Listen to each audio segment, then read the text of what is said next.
الله الرحمن الرحيم عن عائشة رضي الله تعالى عنها قالت كان فراش رسول الله صلى الله عليه وسلم من أدم وحشوه من ليف رواہ البخاری۔ سیدہ عائشہ رضی اللہ تعالیٰ عنہ بیان فرماتی نبی کریم صلی اللہ علیہ وسلم کا بستر وہ چمڑے کا تھا اور اس کے اندر کھجور کی چھال بھری ہوئی تھی۔ دوستو یہ ہے ہمارے آقا حضرت محمد کریم صلی اللہ علیہ وسلم کا بستر جو چمڑے کا ہے، اور اس کے اندر ہم لوگ نرم و ملائم گدوں پہ سونے والے لوگ،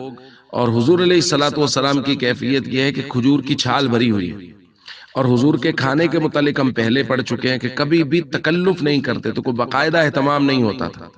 اور حضور علیہ الصلوۃ والسلام کے پہننے کے متعلق حضرت ابو بردہ فرماتے ہیں اخرجت الینا عائشہ رضی اللہ تعالی عنہ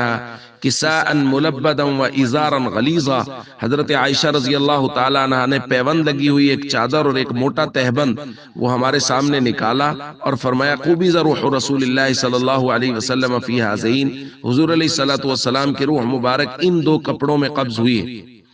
یہ ہے حضور کا پہناوا، یہ ہے حضور علیہ الصلوۃ والسلام کا بستر، اور کھانے کے اندر قطعاً کوئی تکلف نہیں، باقاعدہ کوئی اہتمام نہیں، بس ٹھیک ہے جو دستیاب ہو گیا۔ چونکہ یہ چیزیں یہ مقاصد میں نہیں ہیں، جو چیز مقصد میں ہے اس کے لیے بے حد اہتمام، تہجد، اشراق، چاشت، اوابین،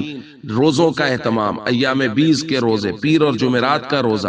پھر رشتہ داروں کے ساتھ، مسلمانوں کے ساتھ حسن سلوک میں تکلف، تو وہ چیزیں ہیں جو حضور علیہ الصلوۃ والسلام باقاعدہ اہتمام کے ساتھ کیا کرتے تھے۔ اور ہم نرم و ملائم گدوں پر سونے والے لوگ، ہم تو فجر کی نماز یعنی فرض نماز کے لیے اہتمام نہیں کیا جاتا، تو ہم حضور علیہ الصلوۃ والسلام کی زندگی سے یکسر مختلف ہوتے چلے جا رہے ہیں۔ اس لیے ہمیں اپنے معاشرے میں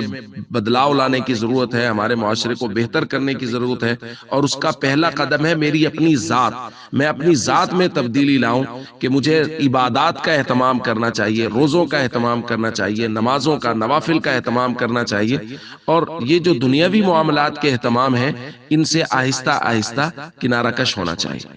السلام علیکم ورحمۃ اللہ وبرکاتہ۔